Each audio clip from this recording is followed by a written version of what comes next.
everyone. I'm Denise Garth, Chief Strategy Officer at Majesco, and you're listening to the Future of Insurance Industry Leaders podcast series. Follow along as I interview the best and brightest leaders in the insurance industry and insurtech landscape to bring you the latest in digital transformation, innovation, industry trends, challenges, and opportunities, as well as next-gen technologies. We use our experience to anticipate what's next without losing sight of what's now. Stay tuned to find out your next now.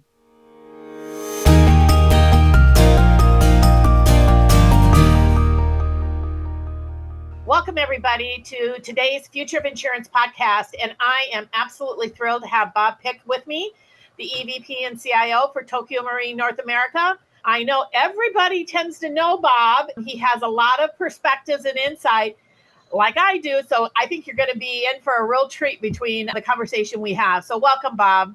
Oh, thanks, Denise. Appreciate being here. And for sure, we both have a lot of opinions and some people enjoy them. That's right. Practically everybody knows you or should know you, Bob. I think that we still have a lot of new people in the industry. So could you just give a little bit about your background and your role at Tokio Marine, and then a little bit about our partnership? Absolutely. And this is a moment where to kind of help folks who are coming into the industry feel comfortable. I joined Tokio Marine 10 years ago. I'm about to start my 11th year, coming in from major media and a history doing telecommunications and other things. So you can learn insurance. I was speaking with someone earlier this week, and we were both sharing that it's one of the most welcoming industries in terms of people being willing to answer your questions and being patient with you during that process. And I mean that very sincerely.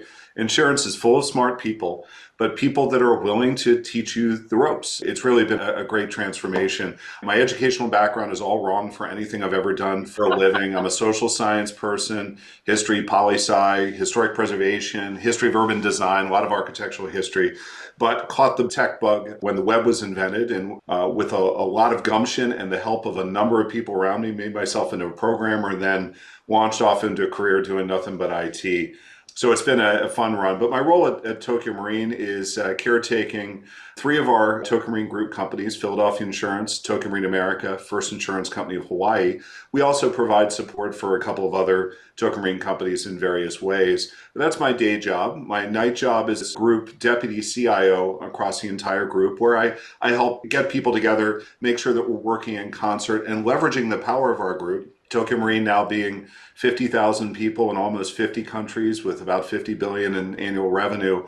We've grown dramatically over the last 20 years, from originally being focused and having almost all of our revenue in Japan. And now well more than half of our gross and net revenue is coming from outside Japan. So it's been a heck of a transformation over the last 20 years. And of course, Majesco has been a great partner to us for almost all of those 20 years, in a number of different areas, both on the software and SaaS side, but also on the services end to a number of our companies in both the US and UK. So it's always great to do things with Majesco.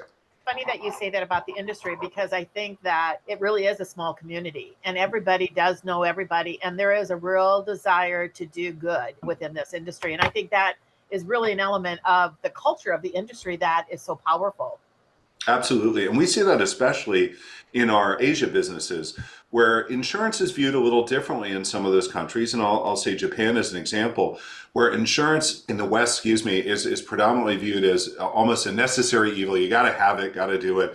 In Japan, it's a partnership. It's a partnership in your business. It's a partnership in your life. And so the perspectives around the globe are a little different as to how insurance is viewed. And I think that's something we as an industry, particularly in the US, UK, and European markets, can probably take a few notes in helping folks understand that our primary reason for being is to help people and their businesses in their greatest time of need. That's why we're here. And it's complicated. It's not always simple for sure, and it's not always easy. But our goal is to help people, and our goal is to help businesses whenever something happens, either to them or with them, that is challenging for them. And that's a pretty good industry to be a part of, quite frankly. You mentioned how much Tokio Marine has changed in the last 20 years, moving outside of Japan across the world, and particularly in one of the largest markets here in North America. And we talked about how that kind of creates going into not just the geographic markets, but also the different types of segments within those specific markets. And we know here in North America and also in the UK and a number of the markets, there's a lot of different segments that are really focused on different types of products and customers. And that creates a really broad level of need and expectation. What do you look for in a partner to help you execute your strategy? And it's not just the initial kind of selection of a partner, but the ongoing of the partner. What do you expect of them on an ongoing basis? Because with our pace of change, Bob, partners cannot stand still. Yeah, absolutely. And we do use that terminology of partner. Vendors are entities that we buy stuff from. Partners are teams that we're in business with. And that's something that's pretty universal in Tokio Marine Group. Our desire is to enter into very long-term, broad and deep partnerships with our business partners. And that can be a software relationship, it could be services, it could certainly be in all the different insurance capacities from TPAs and of course our agent and broker universe. But the idea is if we are stable together, then it becomes easier for us to weather the changes. And I say weather in terms of those changes that are challenging, but also to seize opportunities in new markets that are opening up, in new segments, new products. As we discussed, and actually you had a recent post on LinkedIn about the changing profile of risk and how those risk inflection points are changing where we have traditionally managed risk, for example, in the automotive chain. Well, with driverless cars and with fleet-owned vehicles and a reduction in car ownership overall, those points of risk inflection are changing. When there's an accident in a car that is run by software, how do you handle that? What are the subrogation differences? You're not going after the driver. Do you go after a programmer in Des Moines? I mean, how does that work? And these are challenges, but they're also very much opportunities. So we absolutely, in the segments that we're in, and just taking the US market, we are predominantly commercial and specialty, largely focused on small and medium-sized business, as well as Japanese multinationals. But we also have, in Reliance Matrix, we have group life and annuity, and in Safety National, we have group workers' comp, where we deal with giant companies. So it's kind of a mix, but predominantly traditional P&C and commercial, and of course, pure insurance, the high net worth personal lines. But so when we think about that, we look for partners who are ideally not locked into one segment or one line of business, who can be ambidextrous, particularly across personal, commercial, and specialty P&C. But we also look for a degree of creativity because we are a federation of companies. We even call it that internally. And each of us approaches markets a little bit differently. That's the specialness. That's why each Tokio Marine Group company stands on its own successfully. And then we come together, hopefully, to create something greater than the sum of the parts. But so having partners that can bring not just technical wherewithal, but also insurance knowledge, and by which I don't mean everybody has to be an insurance expert. I certainly am not an insurance expert. I'm not a CPCU, any of that kind of stuff, but can bring expertise in an area. They know something we don't, or they can see around a corner that we can't, and that takes time.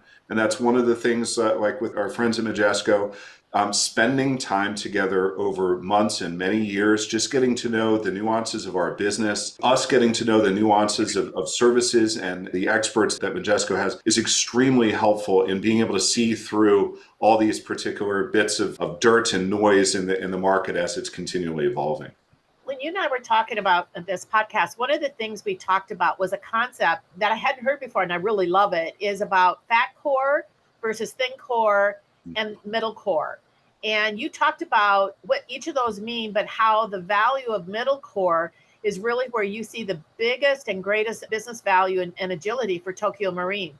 So talk about those concepts and how do you see Majesco fitting into that model? Absolutely. And I have to credit our friends at Travelers with coining, at least to my knowledge, coining the term thin core. So fat core is sort of the traditional, I'll say monolithic, and it can be legacy monolith or modern monolith, where you have a core system or a core suite that tries to do everything. In the policy context, it's everything from data ingestion to rating to all the different aspects of submission ingestion all the way through issuance and binding. Thin core, which is, I would say, is definitely more prevalent in a number of insurtechs that have emerged and are emerging, is that they will include the basics, but they assume going in that you're probably going to have your favorite rater, you're probably going to have your favorite forms package, maybe you're running multiple policy systems or even multiple claims or billing systems, and they assume that they're existing in an ecosystem that is heterogeneous. That middle core is one that has more than the basics, but isn't necessarily attempting to create every feature necessary in the market. The cool thing is you can take a thin core product and essentially make it middle core by how you configure it and how you implement it. And for us, we have great partnerships with a lot of software and service providers, all the usuals, to drive our core suites the world over. All of them have their challenges. All of them also have great features. But the reality is that the days of giant core system replacement projects and full suite deals are well more behind us than in front of us. And the turn, and I don't think it's unique to the insurance industry, but in general, we think more about assembling than we do giant packages or certainly custom coding. So we want to be able to assemble with a nice tree trunk in there, call that the spine of the core systems or core suite, but then put our own ornaments on based upon either partnerships that we already have that are working very effectively, or where we have a uniqueness that is best served by something other than the features that are delivered in that core suite. This has been, I would say, an increasingly successful model for us. It also allows a degree of nimbleness that is simply difficult to achieve with the traditional giant fat core, whether legacy or modern. So we know that over time, over the arc of 10 or 15 years, which might be one policy admin system, there might be up and coming different solutions for rating or forms or rules or a portal. And being locked in for 15 years because it's integral to that system is a very difficult proposition. Whereas if we've externalized certain of those capabilities, we can swap things out as the market changes or as technology improves. This seems to make a lot of sense for our companies in a lot of different areas around the globe. And we see that as a going in proposition. I think, in terms of Majesco, one of the things that we've been struck with in the last couple of years is how the products have developed capabilities for ease of integration and simplicity of integration, but also ease of movement of data between systems, which frankly fits very nicely into that mid-core space. Now, we can adopt everything and be more to fat core or minimize more to thin core, but I think the approach that's taken gives the flexibility to the client in this case, which is much more helpful because, as I actually said just earlier this week in a different context, in the old days, system providers would basically insist on us coming to their ecosystem. But the reality is system providers come into a carrier's ecosystem. We need the system provider to work in our ecosystem. Everybody thinks they're a sun when in fact they might be a planet or even a moon. And so systems and integration strategies that recognize that are just extremely helpful to carriers and MGAs. One of the really critical components that we talked about was really that technical and business architecture of those solutions to be able to take it either from thin into mid-core and really leverage that whole mid-core thing. And so I think those technologies really require some of that cloud native, that open API, so you can put all those ornaments on your tree. And to some extent, some of that headless and some of the analytic stuff, that's a shift, I think, for even modern core systems, is to kind of rethink how we can really kind of collaborate and partner with a lot of different types of solutions out there, because we can't be all things to all people. That's absolutely true. And I think that's where the strength of having a partner that understands insurance is super helpful. We've spent a lot of time, and we continue to spend time in building our business architecture, understanding, and capabilities internal to our companies. Matter of fact, this is one of our key growth areas, is to be able to improve our ability to articulate what it is our vision is, what it is we need, and even look at the maturity of different business capabilities across all given carrier company and help the business folks design a vision for their future, which says we want to improve in these claims capabilities or these customer service capabilities, rather than just the system is here, take it. Even though it may not differentiate your business, may not help you out. But being able to have then our business architects work with partner business architects, we're then more effectively translating on both ends. That's been I won't say a game changer. It's been an evolution for us. And we certainly are not at the leading edge of all this. But as we've strengthened our business architecture capabilities and understanding, go figure, things have gotten a little easier for our partners, and being able to receive information that's already put in common terms. And those common terms are typically insurance terms, not system terms. And that's been super helpful to moving things forward and making sure that as we're making decisions about thin core, mid core, components versus native functionality, the different feature partnerships we may adopt, that they're driving things forward and differentiating in the right areas, not in areas that really don't matter much, or I guess to the negative, cost way more money and time than the value that they're delivering. We want to avoid that at all costs, as do our service partners. We can't get by this podcast without talking about one of the hottest topics in the market right now, and on top of mind of a lot of insurers, and that is AI, and particularly Gen AI. I'll get to this a second part of that around data, but let's talk about AI and Gen AI in particular. What do you see as the potential for Gen AI? I think, when we were at ITC together, Bob, everybody tried to say that they were Gen AI, or AI because it was the hot topic, but there weren't a lot of people actually doing some real substance types of things. And there's a difference between what Gen AI can do versus what we have been and will continue to do with AI. So talk about how you're really focused in on that and where you see the potential. I appreciate that question. You're absolutely right. We saw so many folks at InsurTech Connect that last year were a .com and now they're a .ai, but fundamentally nothing had changed. Now, in fairness, there are a lot of smart gals and guys who are working on things, and I think that was still in the transitional phase for figuring out how to incorporate this new tech. But I agree. Classic AI, been around forever, and folks, I think, are now understanding the depth and degree that classic AI has been incorporated into all of our systems, and whether they be custom or off the shelf. And I think that's very healthy. It's healthy not only from an awareness perspective, but also risk management. It's also healthy that our regulators understand that generative AI caught their attention, but actually AI is all around, and it is effective, and it is, I think, generally speaking, it's well managed. But the uniqueness or the additive capabilities of generative, that generation capability, adds or changes the risk profile in different ways. It's not that there are necessarily too many totally new risks. It's just the profile of the risk is very different because you're creating something that didn't exist previously. I think from my perspective, we're definitely excited about it. And a lot of our group companies are doing all the experimentation that you would expect. And I think we're very at the curve with that. We're excited about the time-saving capabilities and being able to summarize and write drafts and those sort of things.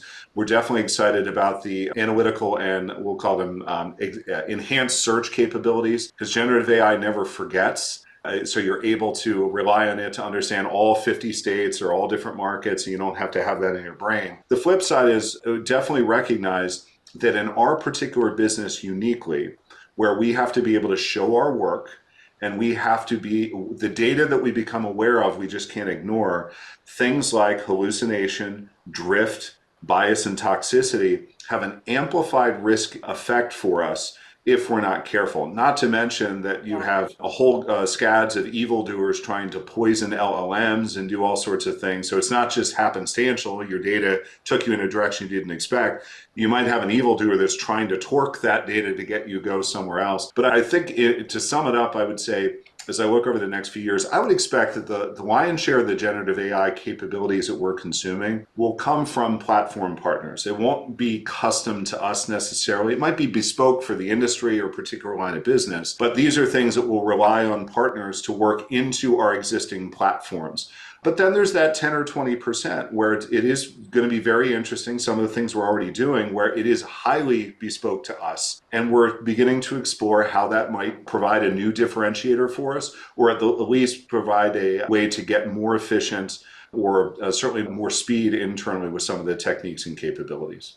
Well, we were pretty excited when you guys upgraded to the intelligent billing for PNC and also the loss control that leverages the Gen AI that we're building into those. But more importantly, it also gives you access to all of your operational data, which is the next piece I want to kind of talk about.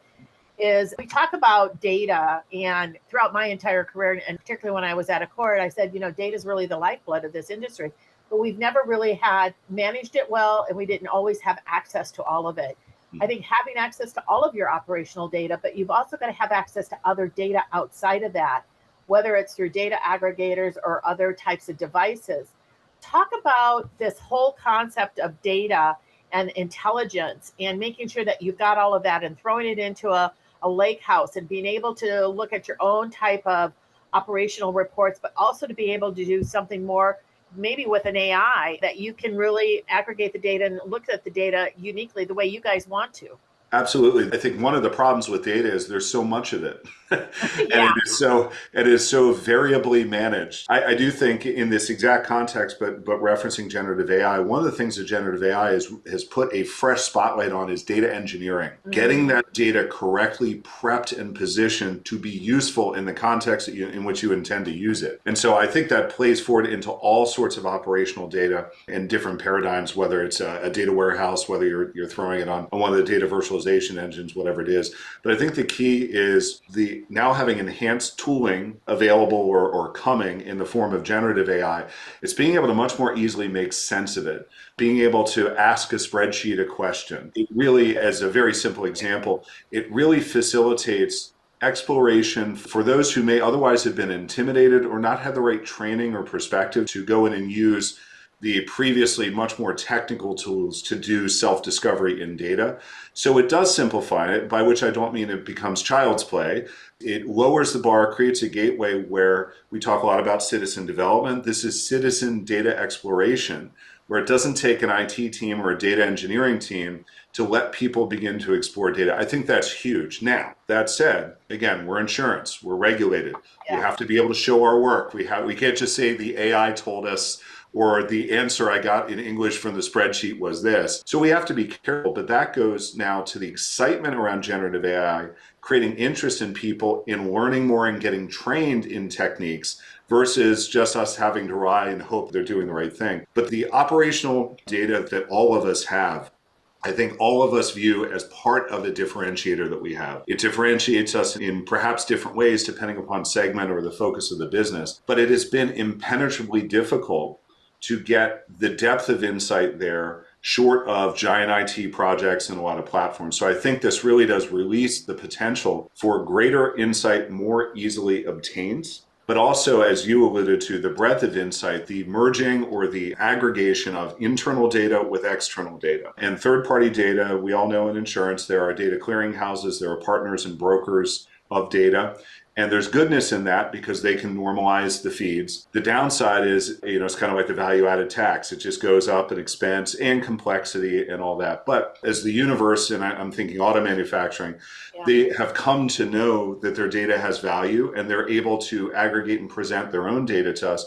Those are some great opportunities for us to figure out how to broker our own third-party data, make sure that it's correctly, cleaned up, normalized, et cetera, for our own purposes.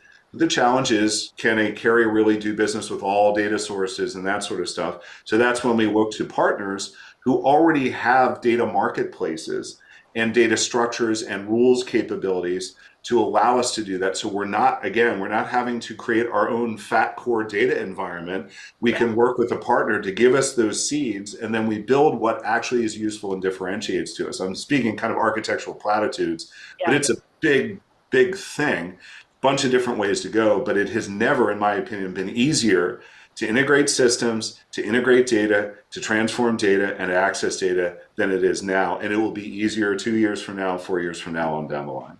I really like that concept of the citizen developer with the citizen data interpreter and analyst, because when I think about over the next probably 4 to 5 years with 40 to 50% projected retirement out of our industry, we're going to need this stuff to be able to help people really kind of quickly get up to speed and grasp many of the data elements and the data insights that are being generated there. So I think it's absolutely fundamentally important given that shift that's going to happen, Bob.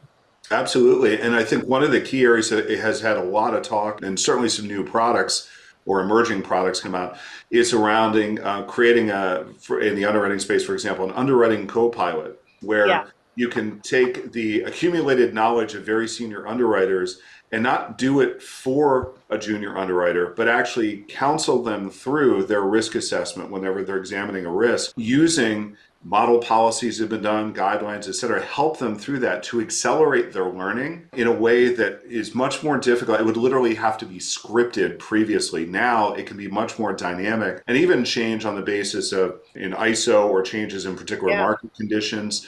to kind of help proxy them along to accelerate their learning. It still is just hard work to become a good underwriter or to become a good claims adjuster, so we all understand that. But if you can accelerate that process in meaningful ways, it reduces the risk of some of the great retirement that we're definitely seeing in the coming years. You have been very active in the insurtech area. You guys have done a lot, been involved in a lot of looking at a number of different startups and be engaged in the market overall. But in particular, one of the areas of focus you've been involved in is IoT with Matteo Carbone and the IoT Observatory. I just had Matteo on my webinar last month, and he's always fun to have on there because he always loves to debate everything. But you guys did a really interesting article last fall where you talked about IoT and how it's changed people's lives and businesses, and how the data provides an opportunity to manage risk proactively, and getting into what I think has been where everybody wants to get to, particularly today with the cost of insurance for both people and businesses, get into personalized pricing and underwriting. So they pay for their own risk and they try to manage their own risk. Talk about what you're doing at Tokio Marine and where you see the future across different lines of business with IoT, Bob. Yeah, and Matteo is a wonderful character. He's also a very generous co-author, I have to say. Our team that put together our piece has worked with him, and he's really great to work with in that regard. Yeah. The IoT Observatory is also a wonderful construct where folks can come together and kind of exchange information ideas, both carriers, MGAs, but also technology providers, to give us all a bit of a kind of encapsulated area to just think about this stuff and see where the market may go. But Tokio Marine in a couple of different areas with our carriers, and many of our carrier companies are involved in this, but when I think of where we've had significant success, Philadelphia Insurance in its auto telematics, commercial auto telematics, as well as commercial property telematics. We've been in commercial auto telematics, I want to say, for more than a dozen years now, through a couple of different technology waves. But the idea with that is exactly what you think. It's so simple, but it's very, very meaningful, especially since we focus on small commercial fleet operators, and not your giant trucking fleets, where it gives them information. It gives them information as to how to improve not just their fleet driving, but also routes that are taken, maintenance schedules, those sorts of things. It becomes a real value add. It helps them avoid risk for sure, and us avoid risk. But it also becomes, again, sort of a partner to their business to help give them insights in a very easy to consume way that can help move their business forward, not just in managing risk. The property telematics space, which is always characterized by leak detection and valves to turn off water. Well, this says weather patterns have changed. What was previously something that was sort of, oh, that's nice to have. Well, now you don't know. It could be South Florida and you might get a hard freeze, and then what happens? So it sort of catches a wave with, the unfortunate nature of climate change that's occurring, catches a wave to help countervail some of the uncertainty that's now into the system where previously the patterns appeared to be a little bit more settled. But also very interestingly, with Tokio Marine Nichido Fire, and we have a company called eDesign Insurance, in Japan. And that's where they're providing or using auto telematics to not just manage risk, but to actually help drivers become better drivers. Which again, the view of insurance in some Asian countries being a little different than the West. Similarly, the desire to be a good driver is considered a community good. Folks want to do this. And they also, by the way, have partnerships where they deliver value adds outside of insurance. For example, coffee points and those types of things. Providing that information to drivers so that they can just flatly become better drivers, get better habits, has been very well received in certain of the markets, notably Japan. And the final one I'll mention, our friends at Pure Insurance, Personal Lines High Net Worth.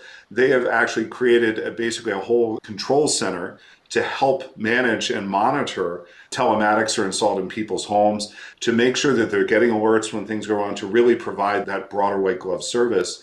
And that's something that's been very well received. Also, particularly when you might have a homeowner that is not occupying that home 100% of the time, it gives them that comfort. So taking those 3 points in the group, and there are others related to wearables and things that Safety National is doing, for example, in ensuring and providing advice on how to lift better and maintain health, musculoskeletal health while working. All these things really come together for us, and certainly for other carriers in cases as well, to just provide more value and more benefit beyond the policy. This is not necessarily always about a lower premium or worried about claims. It's just providing something that makes a life better, makes a business safer. It also makes it fun in these topics because it's not just about that dollar saved either for the policyholder or for the carrier. It's about just making things a little bit better. And telematics, and Matteo, of course, is very passionate about these things. Yes. He tells great stories about how these things coming together just make life a little easier, a little better, a little safer. And isn't that reason enough? And I think the answer is yes. Well, and I think it goes back to really the fundamental core and value about insurance and why insurance started. It was really to make our communities better, to help, to do good. And it really is allowing us to kind of go back to that fundamental area that we started insurance many, many decades ago. Exactly. So one of the things that I think about, because we've been riding this InsurTech wave over the last 8+ years, it's continuing to morph and change. And we got a lot of new technologies emerging. As you look forward, what excites you about the industry potential with technology now that we're kind of going into another whole new phase? Well, I mean, there are a lot of things out there. I particularly, just on a personal basis, I'm very interested in the degree of increasing sophistication that we're able to make use of satellite and aerial photography beyond the old days of using them for pictometry and that sort of thing. But, there are a number of different providers out there that have hundreds of layers for tree overhang, power line overhang. And these things, again, as our weather patterns are changing, become more important to be able to quickly and of the moment interpret risk for a particular area, zip code, whatever it is. It may not be your standard contours, your standard, analytical lines, but to see something about to happen to an area and be able to dive into it using this tremendous volume of aerial, drone, and satellite photography out there. Even there are plays like ICEYE, which Tokio Marine has been involved in, can reposition satellites very quickly if there's a coming cat, and then quickly do comparisons. So not only can you assess a situation more quickly, but you can figure out how to safely get people there to help. I love those solutions which give you more than one value. I do think that continuing to emerge solutions in and around the core system space, the add-ons to be able to finish digitalizing capabilities are also key. And they don't necessarily get the top billing at things like InsurTech Connect, but the items that make portals better, the items that make data ingestion easier. I'm sure we would all love to see form scraping end as a practice, but I know some of our businesses still receive handwritten applications, so we just have to deal with this. But those little things, and we're big believers in a lot of small incremental changes end up to or aggregate to be big needle movers. Again, it doesn't always have to be a giant project. And I see a lot of those in the finishing touches on digitization that are super helpful. And I would also throw out portal tech. Everybody's got a portal. Some of them are good, most of them are challenging. But figuring out how to assemble a stack that makes sense for your business as well as for your front and back end systems is a critical thing. And as I said previously, I don't think it's ever been easier than it is now to put up good portal technology and create a good user experience or customer experience.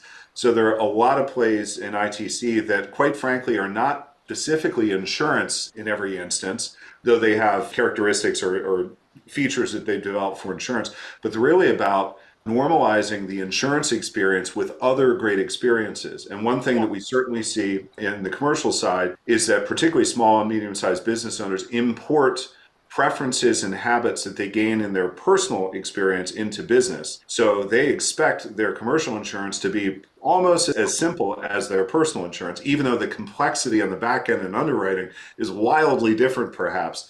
But we need to realize that that's just a fact of life. And everybody uses Amazon and things. So the visual metaphors that are out there, people don't say, okay, well, I'm going to commercial insurance, so it's okay for it to be completely different and not navigable. No, they say, why isn't it like this other simple thing that I'm using for my kid's school or that I'm using for my personal life?